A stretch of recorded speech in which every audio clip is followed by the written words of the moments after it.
Hi, this is Ogres, and this video review, or Oz, however you prefer.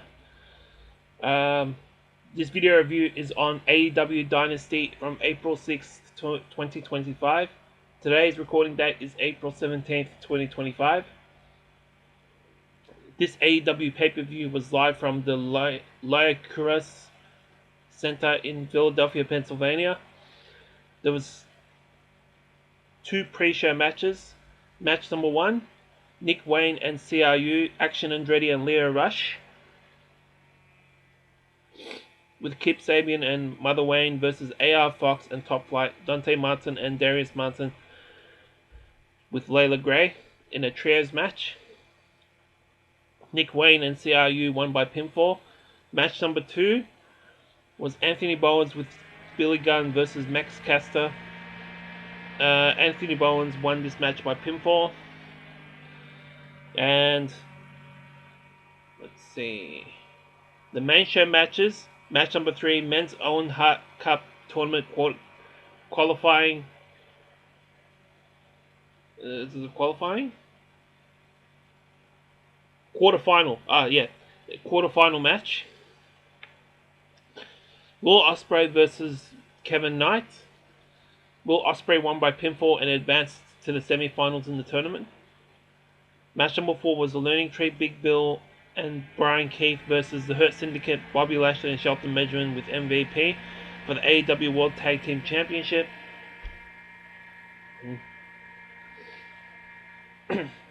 MJF was in the crowd and hit Big Bill with his Dynamite Diamond Ring.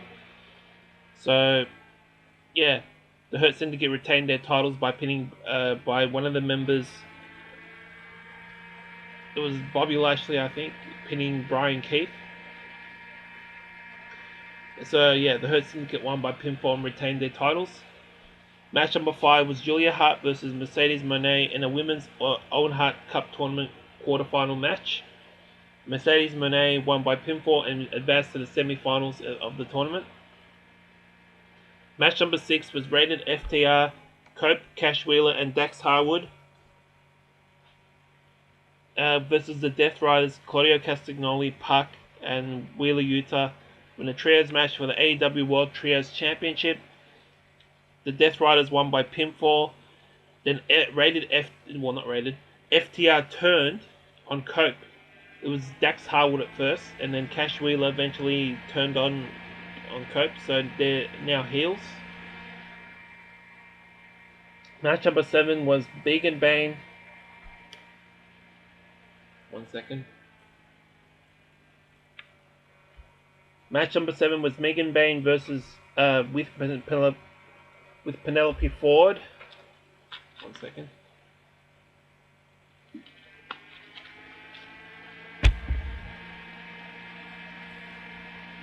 With Penelope Ford versus Timeless Toni Storm with Luther for the AEW Women's World Championship. Timeless Toni Storm won by pinfall and retained her title. Match number 8 was the Men's Owen Hart Cup Tournament quarterfinal match. Kyle Fletcher with Don Callis versus Mark Briscoe.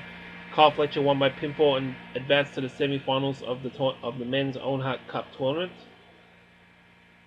Match number 9 was title versus mask match for the ROH World Championship. Bandito versus Chris Jericho.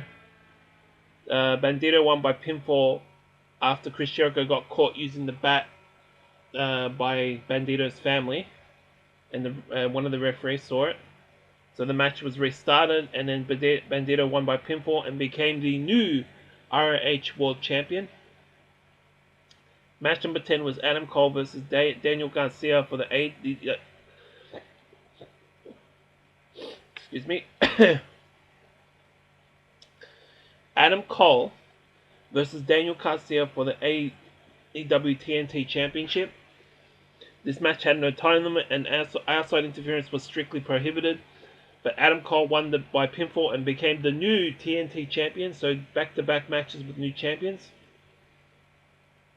Match number 11 was Ricochet versus Speedball Mike Bailey versus Kenny Omega in a three-way match for the AEW International Championship.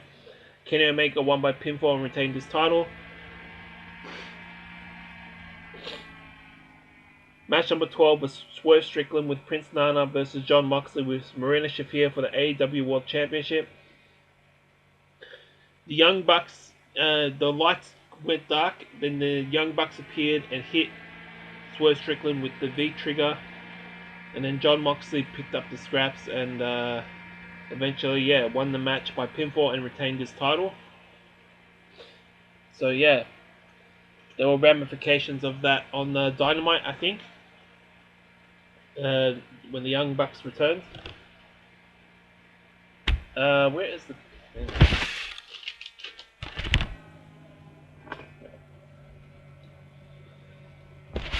So that's my review of AEW Dynasty 2025.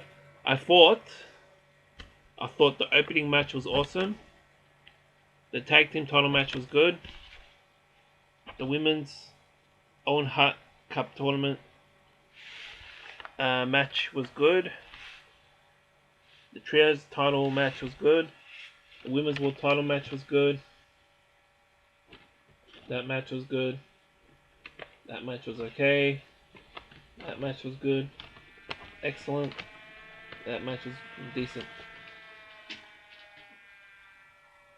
Yeah, the pre-show matches I didn't watch, but I did watch the main show card.